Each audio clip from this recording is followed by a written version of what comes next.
Yeah. Good morning once again, and we have today one of the fantastic person in Indian mutual fund industry, the CIO of Edelweiss Mutual Fund, Mr. Tridib Bhattacharya. Welcome, sir, on the show. Thank you very much. Thanks for having me on your show, and good morning. Good morning, sir. So, coming directly, sir, on the question, and I'm sure that everybody knows you well because you are into the media quite oftenly. Tridib, to start with, again, market is almost 1.5 year or quarter to 1 year high level, that is 18,500, 600. आपको अभी कैसा लग रहा है? और again ये question बहुत common, बहुत जेनरिक है. So how again you are looking at the market and your views present time में? So I think ये मार्केट का जो दारोमदार है इसको ऐसे सोचना चाहिए कि one way to look at it is that market is at all time high. Another way to look at it is पिछले 1-2 साल से मार्केट कहीं गया नहीं. It has been by and large at same levels, maybe 5% here or there. Now, but at the same time, the company's earnings have not been stationary. The India's earnings growth has been to the tune of about 15-16% over the last 2 years per annum. So by not going anywhere, the market effectively in earnings terms have actually corrected by about 15% odd. So of more than 15%. So the markets have actually effectively kind of are cheaper than the same levels which you looked at just outside of when we came out of COVID. So that's the first perspective to bear in mind. When you say that markets are all-time high, the markets have been here for the last 18 months to 2 years, and that it signifies that effectively we are 15% or more cheaper than where we used to be about 18 months ago. The second thing that I would highlight is that if you look at the medium term, and this is a slightly contingent upon 2024 elections being a little kind of being stable and Modi ji coming back in power. But if that holds true, then over the next 3-5 years, I would say that there's a good chance of Indian equities witnessing a bit of Amrit Kaal in front of us. And the reason why I think so is because of 5 different themes overall, which include capex, the rise of private sector capex.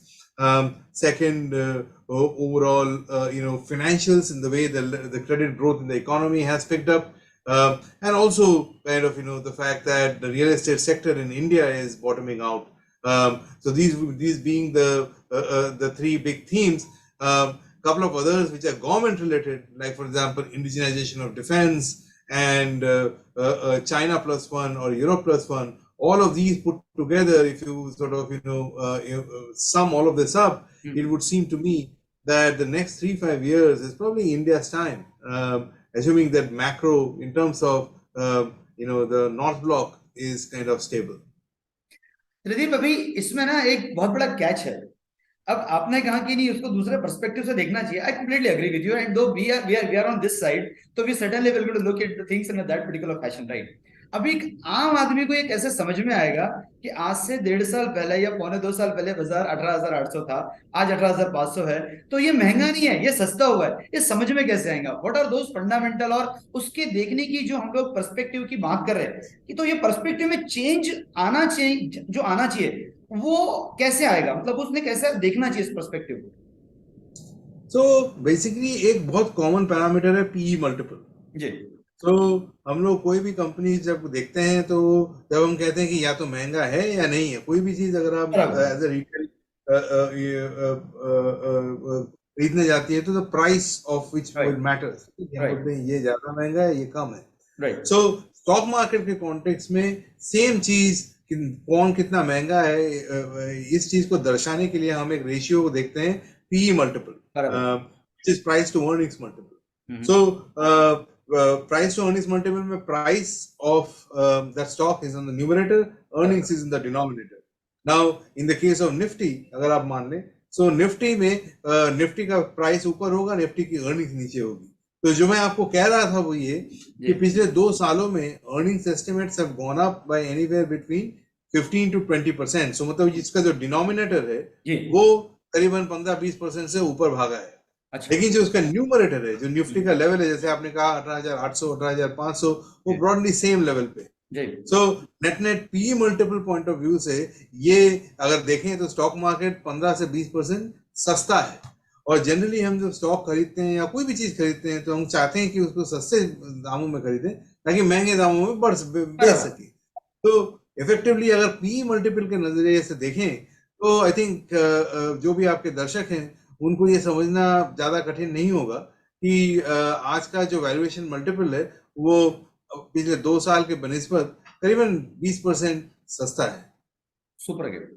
अब मैं ना आपका जो आपने fundamentals की बात करी थी, अमृतकाल की बात करी थी, तो मैं आपको आपसे सुनना चाहते दर्शक कि अ, ये जो फंडामेंटल्स है, ये पैरामीटर्स क्या है जिससे कि आपको भारत अगले मीडियम टर्म में बहुत अच्छा लगता है? ये पहला क्वेश्चन। दूसरा क्वेश्चन उसी के अंदर जो उससे कनेक्टेड है वो ये कि ये जो अर्निंग्स ट्रेजेक्टरी आप बता जो रहे हैं, इसका क्या एक मजबूत पाया है जिससे कि आपको ये सस्टेनेबल नजर आता है और इसमें कोई डेंट नहीं आएगा, या डेंट आएगा तो बहुत छोटा आएगा, बड़ा आएगा, उसका क्या उसका वेरिएशंस रहेगा? उस पर थोड़ा सा दर्शकों को बताइए ना।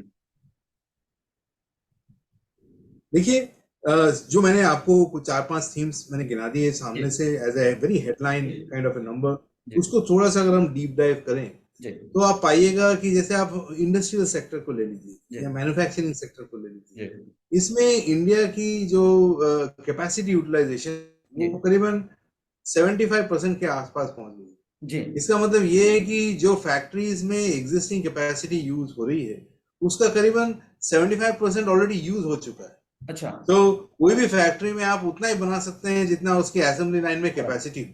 तो अगर आपका 75% यूज हो गया है, ऐसा देखा गया है पिछले 100 सालों में कि इंडस्ट्री में कभी भी 75% के आसपास जब हम पहुंचते हैं तब जो इंडस्ट्रियलिस्ट होता है, जो एंटरप्रेन्योर होता है, वो एक फ्रेश राउंड ऑफ कैपेक्स करने की सोचता है। उसको सोचना पड़ता है क्योंकि हाँ वो तो अगले 1 साल की सोच नहीं रहा, हो तो अगले 5 या 10 साल के पॉइंट ऑफ व्यू से सोच बराबर रहा है कि बराबर आगे कैसे इसको एक्सपेंड किया जाए। बराबर तो एक जो कैपेसिटी यूटिलाइजेशन का जो लेवल है वो दर्शाता है कि अभी इकोनॉमी में कैपेक्स आने का रुझान अगले 2-3 साल में काफी बढ़िया है। बढ़िया। ये एक बात। यस दूसरी बात ये है कि अगर आप पिछले 4-5 साल में देखें तो आप देखिएगा कि ओवरऑल जिसको हम कहते हैं डी लेवरेजिंग, मतलब कोई भी कॉर्पोरेट कितना डेट लेता है अपने बैलेंस शीट में वो काफी हद तक गया है। तो बराबर जब कंपनीज के बैलेंस शीट में डेट कम होता है तो उसके पास कैश फ्लो बढ़ जाता है। जब कैश फ्लो बढ़ जाता है तब बिजनेसमैन ये सोचता है कि इसको थोड़ा सा बिजनेस में लगा दूं ताकि आगे और अपने को बेहतर रिटर्न मिल सके। तो ये दो कारणों के चलते मुझे लगता है कि अगले 3-5 सालों में इंडिया में जो एक कैपेक्स साइकिल है मैन्युफैक्चरिंग सेक्टर के लिए वो आपको एक अच्छी खासी देखने को मिल सकती है। सुपर। अभी ना मैं ये आपने फंडामेंटल तो लोगों को बता दिया। अब मैं आ रहा हूँ, बहुत सारे लोग सेगमेंट समझने की कोशिश करते हैं कि यहाँ से आपको कौन सा सेगमेंट बहुत अच्छा नजर आ रहा है या कौन सा सेक्टर आपको बहुत अच्छा नजर आ रहा है। तो आपके नजरों में विच आर द सेक्टर्स जो आपको बहुत अच्छे नजर आ रहे हैं? और उसमें थोड़ी देर पहले आपने एक बहुत अच्छी बात बोली थी विच कॉल्ड द डिफेंस। तो I want like you to throw little light on the defence as well, because लोगों का आजकल तो कुछ एक दो कंपनी ने एनएफओ भी लाया है। तो सही में ये क्या थीम है नहीं है? बिकॉज इसके पहले भी ऐसा बहुत बार हो चुका है जब जिसमें डिफेंस में बहुत अच्छा लगता था लेकिन बाद में डिफेंस बहुत तेजी से टूटे भी है। तो योर आपका your take on this. So in terms of overall sectors जी कौन से अच्छे लगते हैं कौन से नहीं लगते हैं, जी अगर आप जो मैंने बात करी है उसको डिस्टिल करें जी थोड़ा सा कि जी कौन से सेक्टर में ऐसे स्टॉक मिल सकते हैं जो ये थीम में फिट होते हैं। मिड तो बैठ मैंने एक थीम से बात करी कि एक थीम के बारे में बात करी कि प्राइवेट सेक्टर कैपेक्स। जी सो इसका दारोमदार जो लिस्टेड सेक्टर है वो है इंडस्ट्रियल्स, कैपिटल गुड्स, बराबर मैन्युफैक्चरिंग। बराबर इसमें इसमें काफी हद तक तेजी आने का ये चांसेस है और वो एक सेक्टर मुझे अच्छा लगता है। जी दूसरी हमने बात करी कि क्रेडिट साइकिल की, क्रेडिट में क्रेडिट ग्रोथ अच्छी खासी आ रही है इकोनॉमी में, ये बैंक्स को बेनिफिट कर सकती है या लेंडिंग फाइनेंशियल्स को बेनिफिट कर सकती है। तो उस पॉइंट ऑफ व्यू से फाइनेंशियल्स एक दूसरा सेक्टर है जो मुझे लगता है कि अगर 2 से 3 साल के पॉइंट ऑफ व्यू से देखें तो अच्छा लगता है। तीसरी बात जो मैंने बात करी कि इंडिया में रियल एस्टेट सेक्टर पाया जा रहा है। सो रियल एस्टेट का जो बॉटम आउट होना ये इकोनॉमी के लिए काफी पॉजिटिव होता है। और आपने कहा कि जो इंडिया की रिकवरी है वो कितनी स्ट्रांग है, उसका एक सबसे बड़ा एग्जांपल रियल एस्टेट सेक्टर है। क्योंकि अगर आपने न्यूज़पेपर में पढ़ा ही होगा कि चाइना की जो रियल एस्टेट सेक्टर है उसको बड़े मतलब असमंजस वाले सिचुएशन में है। यूएस में इतना इंटरेस्ट रेट बढ़ गया है कि वहां पे रियल एस्टेट प्राइसेस काफी गिर गए हैं। लेकिन इंडिया की जो कहानी है वो रेरा और डीमोन और ये सब के बाद रियल एस्टेट सेक्टर काफी हद तक उसका इन्वेंट्री एकदम बहुत कम हो गया है। और जब इन्वेंट्री कम होता है जनरली अप साइकिल 5 से 7 साल का देखने को मिलता है। सो रियल एस्टेट सेक्टर का बेहतर होना stock market point of view से तो अच्छा है ही, बट अगर आप broader economic point of view से देखें तो और भी अच्छा है। क्योंकि जो के शेप रिकवरी की बात आती है वो थोड़ा ब्रॉड बेस्ड रिकवरी होने में रियल एस्टेट सेक्टर काफी मददगार होगा।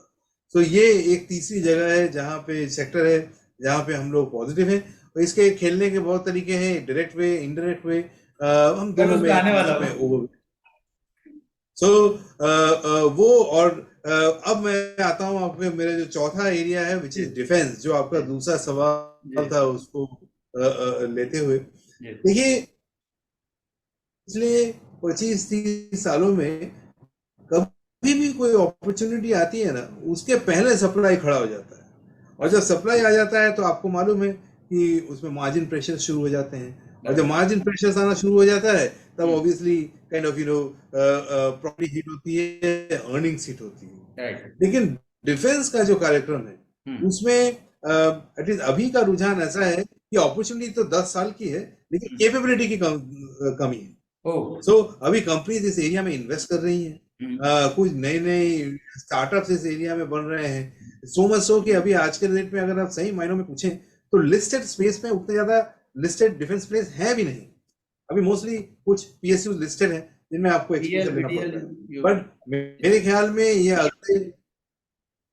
में अगले 10 से 15 साल में जब हम एक अगर अपने आप को इंडिया अपने इकोनॉमिक सुपर पावर के हिसाब से देखती है तो एक सुदृढ़ डिफेंस सिस्टम होना काफी लाजमी है। और उस पॉइंट ऑफ व्यू से जो नॉर्थ ब्लॉक या गवर्नमेंट की जो डिसीजन मेकिंग है कि ये इंडिजिनस होना चाहिए, हम किसी और के टेक्नोलॉजी पर डिपेंडेंट ना हो, ये बहुत अच्छी सोच है। ये मेरे ख्याल में कोई भी गवर्नमेंट रहे, ये अब जो ट्रेन जो चल पड़ी है ये मेरे ख्याल से अगले 10 साल तक चलेगी। और इसलिए मुझे लगता है कि डिसअपॉइंटमेंट्स होंगे क्योंकि जैसे अगर काबिलियत की कमी है तो आपको आनी पड़ेगी या कहीं से खरीदनी पड़ेगी, तो दोनों में समय लगता है। सो ये डिसअपॉइंटमेंट पेस में कितने पेस से ये होता है उस पर डिसअपॉइंटमेंट हो सकता है। लेकिन अगर आप 5-10 साल पॉइंट ऑफ व्यू से देखें तो मेरे ख्याल में डिफेंस एक बहुत अलग सा सेक्टर अपने आप में खड़ा हो जाएगा अगले 10 साल में। और हमारे लिस्टेड मार्केट में भी अपॉर्चुनिटीज काफी सारे बढ़ जाएंगे। डिफेंस में काफी सारे सब सेगमेंट्स हैं। एक है ड्रोन्स, एक है उसमें क्या बोलते हैं जो आर्मी, नेवी और एयरफोर्स की जगह में यूज करते हैं। अभी जो ड्रोन्स का जो सेगमेंट है ये केवल डिफेंस में ही नहीं यूज होता है, वो कमर्शियल एप्लीकेशंस में भी यूज होता है। तो कहने का मतलब ये कि डिफेंस के जो इंग्रेडिएंट्स हैं उसको कमर्शियल एप्लीकेशन में भी काफी देखा जा सकता है। तो इसलिए मुझे लगता है कि नेट अगले 5-10 सालों में ये सेक्टर काफी बड़ा होने का रुझान है। और इसमें शायद इन्वेस्टर्स अपना और हम जितना हद तक लिस्टेड एंट्रीज हैं उसमें हम पार्टिसिपेट कर रहे हैं पर और आगे भी करते रहेंगे। जैसे जैसे वैल्यूएशन हो इन्वेस्टर्स को भी उसमें देखना चाहिए। सर ये ना एक बहुत अच्छी चीज आपने बोली। और डिफेंस के साथ साथ आपने जब सेक्टर की बात करी थी तो उसमें आपने रियल एस्टेट की बात करी। अब हो ये रहा है कि बहुत सारा पैसा जो है रियल एस्टेट में, रियल एस्टेट में बड़ा पैसा लगता है। तो मैंने देखा कि इवन अपना बिजनेस भी जो साइक्लिकल है, जब एक बार पैसा यहाँ आता है तो सिर्फ यहाँ आता है, और जब सिर्फ रियल एस्टेट में जाता है तो सिर्फ रियल एस्टेट में जाता है। मैं एक रिक्वेस्ट करूंगा आपको कि can you please throw some light on this real estate ki why the people should invest via mutual fund on a real estate instead of buying the direct real estate, and what is the benefit of this? मेरे हिसाब से तो इसका जवाब शायद आप बेहतर दे पाए एज अ बिजनेसमैन, पर फिर भी मैं कोशिश करता हूँ। मेरे हिसाब से तो सबसे बड़ी चीज जहां पे म्यूचुअल फंड बेनिफिशियल है वो है लिक्विडिटी। राइट। देखिए अभी लिक्विडिटी रेगुलेशन, अगर आप कोई भी रियल एस्टेट खरीदने जाएं तो उस स्टेट उस सिटी का रेगुलेशन के हिसाब से आपको चलना पड़ता है, काफी पेपर वर्क करना पड़ता है। और उसमें फिर अलग अलग लोग जितने इंटरमीडिएटरीज होते हैं उनके सबके अपने अपने मार्जिन होते हैं, तो सब नेट इंटरेस्ट नेट होते हैं। रियलाइजेबल प्राइस होता है वो ज्यादा होना पड़ता है। लेकिन म्यूचुअल फंड में आपने बटन दबाया, आपका इन्वेस्टमेंट हो गया। हाँ, और दूसरी बात ये है कि कभी अगर मान लीजिए आपको लगे पैसे की जरूरत हो, या फिर आपको लगे कि ये ठीक जगह नहीं है या कहीं और लगाना हो, तो आप बटन दबा के वापस with in A span of a day T+1 आपके पास पैसे आ जाते हैं। सो मेरे ख्याल में जो रियल एस्टेट का, मेरे प्राइमरी रियल एस्टेट का जो रुझान है, ये थोड़ा सा ओल्ड स्कूल है। ये पहले जब लिस्टेड इक्विटी मार्केट्स में म्यूचुअल फंड वगैरह इतने डेवलप नहीं होते थे, तब इन्वेस्टर्स का मानना भी सही था कि इन्वेस्टमेंट करना है तो गोल्ड या रियल एस्टेट वगैरह जैसे डायरेक्ट इन्वेस्ट कीजिए। पर आज उसका एक डेरिवेटिव वे कह लीजिए, स्टॉक मार्केट के थ्रू अवेलेबल है, जो कि बहुत ही लिक्विड, तो उसको उसको उसका बेनिफिट उठाना चाहिए इन्वेस्टर्स को, ऐसा मेरा मानना है। Super great.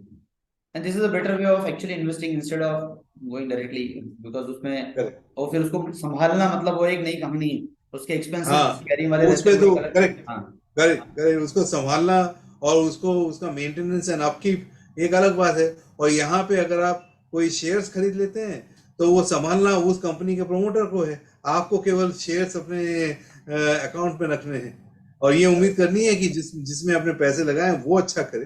पर वो तो हर जगह रिस्क है।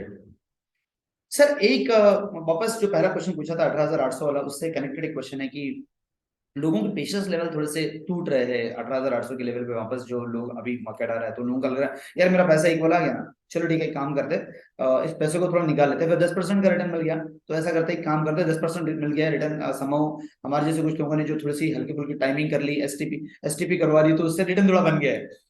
तो ये कहाँ तक सही है कि आज के लेवल पे पैसा निकालना, या जो लोगों को लग रहा है कि यार ठीक है वापस से बाजार बाजार अपने ऑल टाइम हाई पे आ गया तो पैसा निकालते, पेशेंस लेवल उनके टूट गए, इन लोगों के लिए आप क्या मैसेज देंगे?